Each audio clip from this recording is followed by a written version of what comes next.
C'est bel et bien l'heure à laquelle on vous tient informé, mesdames, messieurs, bienvenue. À la une, encore un cas d'insécurité à Kinshasa. Cette fois, c'est au quartier Mapela, dans la commune de Massina, que les bandits à main armée ont frappé. La population pleure un riverain tué lors de cet acte incivique. Et le Sénat examine et vote deux projets de loi concernant la sécurité sociale des agents de l'État et la création, organisation et fonctionnement de l'ordre des techniciens en développement rural.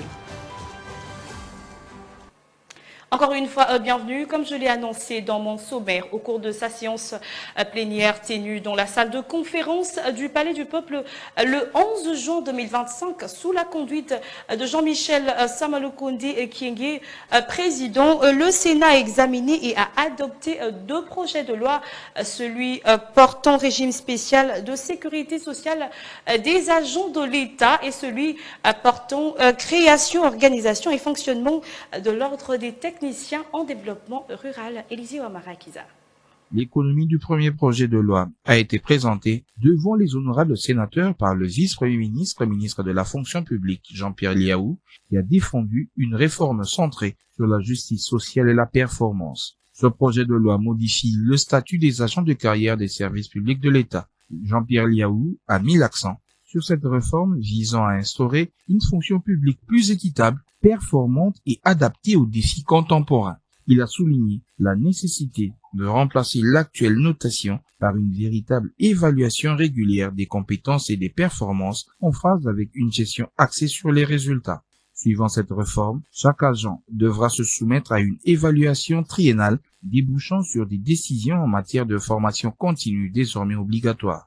Rejetant les critiques selon lesquelles les missions d'identification ne se limitaient que dans les grandes villes, il a rassuré sur l'identification des agents, même en zone reculée. De son côté, présenté par la commission mixte PAJDH et environnement, le rapport concernant la proposition de loi portant création, organisation et fonctionnement de l'ordre des techniciens en développement rural de l'honorable Ngoï Kassanji a été adopté à l'unanimité et renvoyé pour un examen approfondi de 24 heures à la commission développement durable et la commission PAJ. Signalant que la plénière a par ailleurs été saisie par une motion d'information de l'honorable Boussa qui a indiqué une situation sécuritaire tendue dans le territoire de Boudjala, province du Sud-Oubangi, où deux regroupements de villages s'entretuent. Et il existe qu'une mission d'enquête puisse être diligentée pour calmer la situation.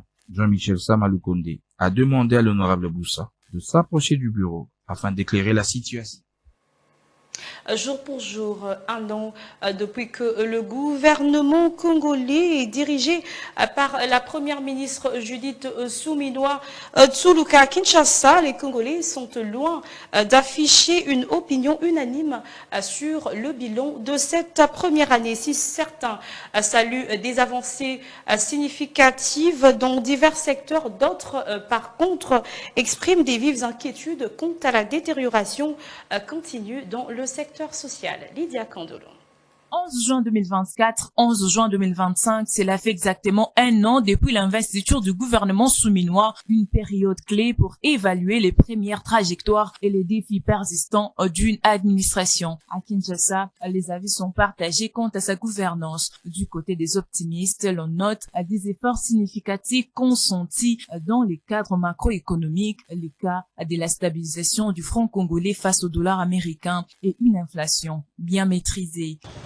Je remercie ce gouvernement par rapport au réfectionnement des routes, les petites routes qui étaient très débranlées, sont quand même arrangées petit à petit. Là, j'en félicite.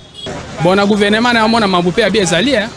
Le gouvernement a gratuité d'enseignement Pézali, bana bazo tango fele, ba gratuité pe ya ba hôpitaux, bas na biso pe bazo bimapo fele. En tout cas, qui mieux a pour la population.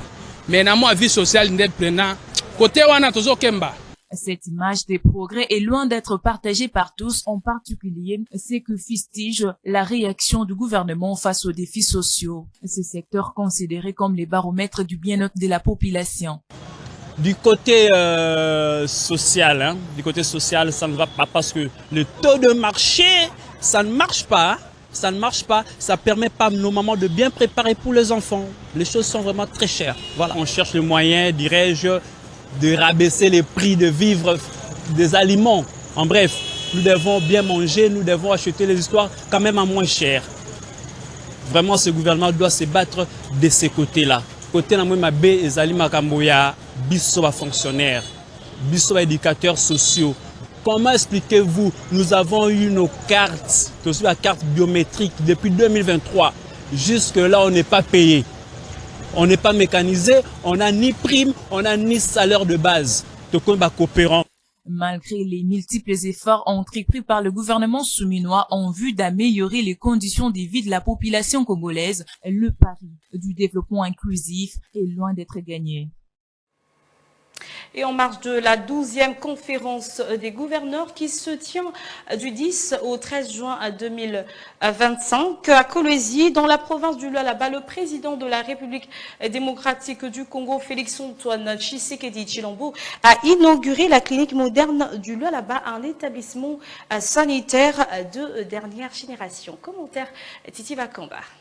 Le président de la République démocratique du Congo, Félix-Antoine Tshisekedi Tshilombo, a procédé le mercredi 11 juin 2025 à l'inauguration officielle de l'hôpital général de référence de Mwangeji dans la province du Lualaba. Cet établissement de santé désormais classé de niveau tertiaire est un complexe moderne doté d'une capacité d'accueil de 200 lits. L'infrastructure flambant neuve est entièrement équipée et dispose d'un plateau technique complet à la hauteur des standards requis pour la prise en charge des pathologies complexes, des blocs opératoires, des services de réanimation, des radiologies numériques, des soins intensifs, des pédiatries, de maternité ainsi que des laboratoires performants qui viennent ainsi renforcer l'offre des soins dans une région longtemps confrontée au manque d'infrastructures hospitalières de haut niveau. Faut-il encore aller à l'étranger pour des interventions de chirurgie générale ou spécialisée? Non. Faut-il encore quitter Kolwezi pour un diagnostic précis ou un traitement moderne des maladies cardiovasculaires, des troubles urologiques ou des affections musculo-squelettiques? Non. Désormais, les habitants de cette province et au-delà peuvent recevoir des soins ici à la clinique moderne de Kolwezi.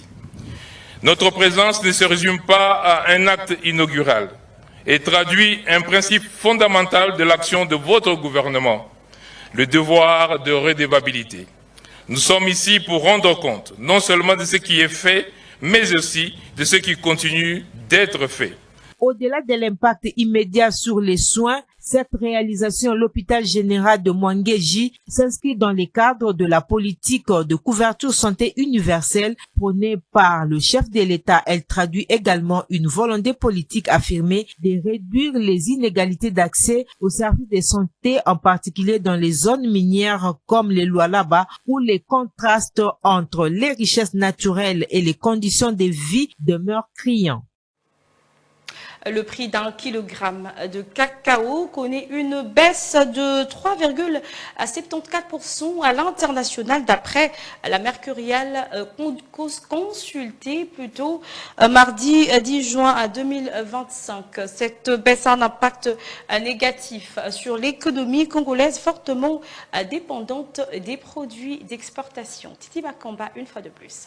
Le cacao enregistre une baisse de prix sur les marchés internationaux au cours de la semaine du 9 au 14 juin 2025 en se négociant à 9,02 dollars américains contre 9,37 dollars américains la semaine précédente, soit un recul de 3,74% les kilogrammes, a-t-on lu dans le communiqué de la Mercurial du ministère du Commerce extérieur. La source précise que le prix du cacao a connu une évolution en dents de scie la semaine du 2 au 7 juin 2025 en se négociant à 9,37 dollars américains contre 10,31 dollars la semaine précédente, soit une baisse de 9,12% les kilogrammes sur les marchés internationaux. La Mercurial a relevé également qu'au mois de mai, le cacao a connu durant 3 semaines successives des hausses respectives de 6,99%, 5,90% les kilogrammes et 2,73% avant de chuter à la dernière semaine. Outre les cacao, 2 autres produits agricoles et menus forestiers sont en baisse des prix sur les marchés internationaux. Outre les cacao, 2 autres produits agricoles et menus forestiers sont en baisse de prix sur les marchés internationaux durant la semaine sous examen, à savoir le café Robusta et les cafés Arabica. Par contre, 6 autres produits sont restés stables sur les marchés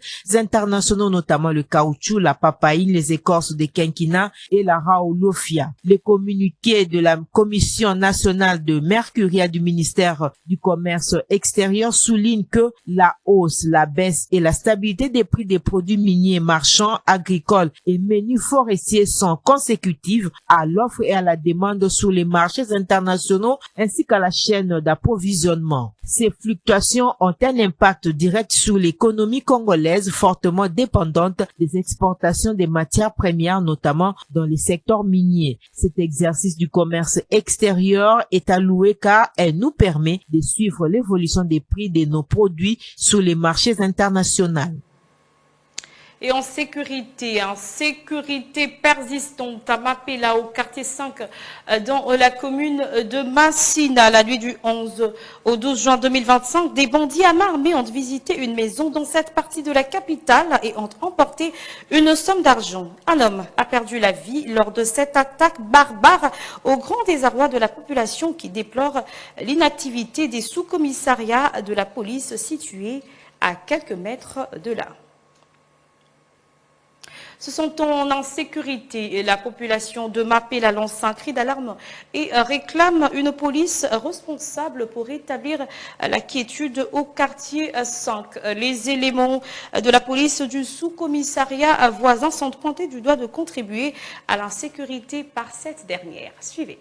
Comment sécurité makasi l'État il faut moyen ballon pour nous bosala bosala l'État moyen ballon pour protéger population et là on s'allait mis le sous cette ça na ngamu ni intervention était surtout minini to ba nyama na bango chaque jour et communiquer les makotia bolu kamoe bolu keleso solution biso ba chef total que donc on a la libanda bango bazio na babundu bato bala ba sous cette wana va intervenir de l'autre côté.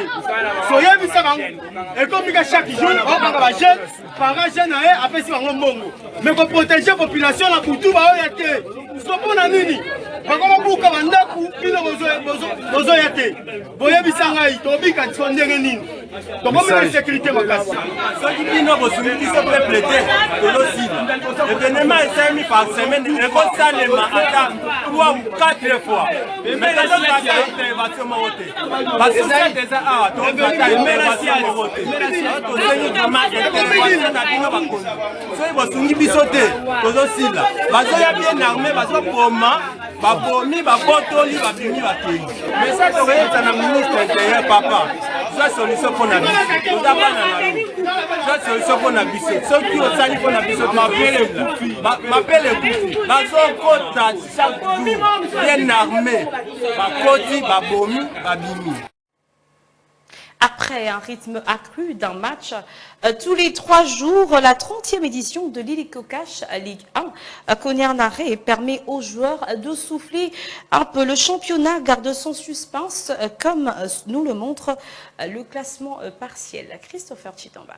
Les calendriers réajustés, la Ligue de foot connaît une petite trêve de quelques 6 jours. Entre-temps, ceux concernés jouent la Coupe du Congo. Le 30e Hélico-Cash Ligue 1 est loin d'avoir donné son verdict en début de cette manche retour des playoffs comme par le passé. Après 12 journées, cette équipe ont toute la possibilité de gagner le titre ou même de crocher le ticket très prisé des interclubs de la Confédération africaine de football. Le football club Saint-Éloi Lupopo occupe la tête du classement partiel avec 27 points en ce moment. Vient ensuite à 2 longueurs derrière le groupe des concurrents directs, tous avec 25 points. La différence entre les 4 arrive au niveau du goal average. Ainsi, l'AS Maniema Union est classé 2e avec 25 points plus 13 et Mazembe complète le podium avec plus 11 comme goal différence. Les Aigles du Congo et les Daring Club Motema Pembe comptent tous 2 plus 9. Les Aigles ont marqué déjà 21 fois et Motema Pembe 19. Là, c'est le goal average particulier. Bien qu'à 7 points du leader, le CS Don Bosco reste à surveiller. En cas de faux pas du groupe de tête, les Bleus et Blancs de Lubumbashi sont encore mathématiquement en course. Par contre, les SV Club 9e classé avec 12 12 points peut d'ores et déjà oublier le titre et se concentrer pour une place africaine. Au bas du tableau, 11 Verts continue à voir rouge et reste ancré en 12e position. Le promu continue son apprentissage pour sa première saison dans l'élite du football de la République démocratique du Congo.